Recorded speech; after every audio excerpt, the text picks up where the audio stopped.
Doctor B Ashok, ഇന്നലെയും ഇന്നുമായി അങ്ങ് ഒരുപാട് കാര്യങ്ങൾ തുറന്നടിക്കുകയാണ്.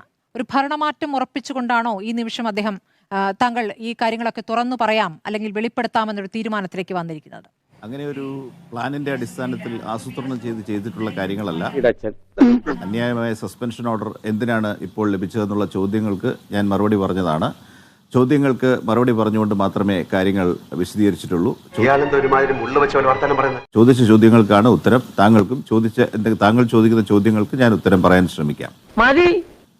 ശ്രീ ബി അശോക്, സാധാരണഗതിയിൽ IAS ഉദ്യോഗസ്ഥർക്ക് ഈ കാരണം കാണിക്കൽ നോട്ടീസ് തരുമ്പോൾ നിങ്ങൾ അതിന് കാരണം കാണിക്കൽ നോട്ടീസിന് മറുപടി നൽകുകയാണ് ചെയ്യുക.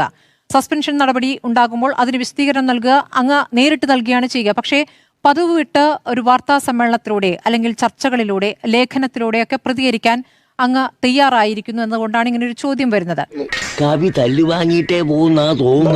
അപ്പോൾ ഇങ്ങനെ ഒരു ഏറ്റവും ഒടുവിലെടുക്കാൻ കേൾക്കുന്നില്ലേ ശ്രീ ബി അശോക്? കേൾക്കാം. ഞാൻ ചോദിച്ചത്, സാധാരണഗതിയിൽ ഒരു കാരണം കാണിക്കൽ നോട്ടീസ് വരുമ്പോൾ അല്ലെങ്കിൽ സസ്പെൻഷൻ നടപടി ഉണ്ടാകുമ്പോൾ അത് നിങ്ങൾ നേരിട്ട് നടത്തുന്ന ഇടപാടുകളാണ്. മറുപടിയും ചോദ്യവും ഒക്കെ നിങ്ങൾ തമ്മിൽ നടക്കുന്ന ഒരു കാര്യമാണ്. എന്നിട്ട് പക്ഷേ അങ്ങ് പതിവ് വിട്ട് ഒരു വാർത്താ സമ്മേളനത്തിലേക്ക് കടന്നിരിക്കുന്നു, അല്ലെങ്കിൽ മാധ്യമ ചർച്ചയിൽ പങ്കെടുക്കാനുള്ള തീരുമാനത്തിലേക്ക് വരുന്നു. അപ്പോൾ ഏറ്റവും ഒടുവിലെടുക്കുന്ന ഒരു തീരുമാനമായിരുന്നു.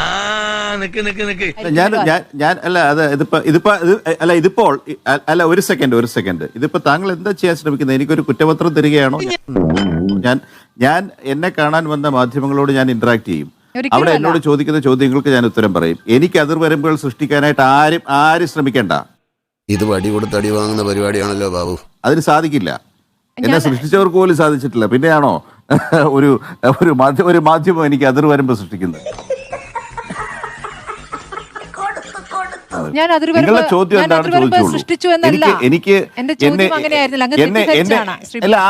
ആരെയും ഞാൻ അനുവദിക്കില്ല.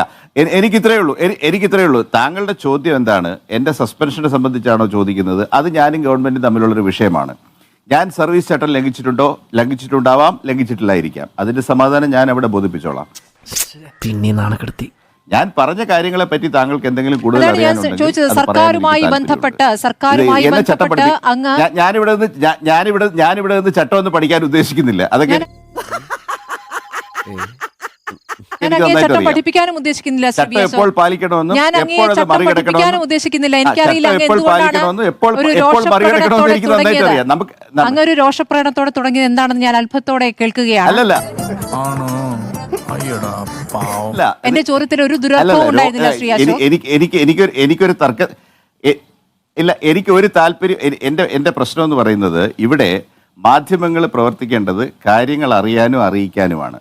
രാവിലെ മുതൽ ചില ആളുകൾ എന്നോട് ചോദിച്ചുകൊണ്ടിരിക്കുകയാണ്, താങ്കൾ ചട്ടം ലംഘിച്ചെങ്കിൽ താങ്കൾ എന്തായാലും തല വെട്ടിക്കളയുമോ? ശരി, ചട്ടം ഞാൻ നാളെ വരാം. ചട്ടില്ലെങ്കിൽ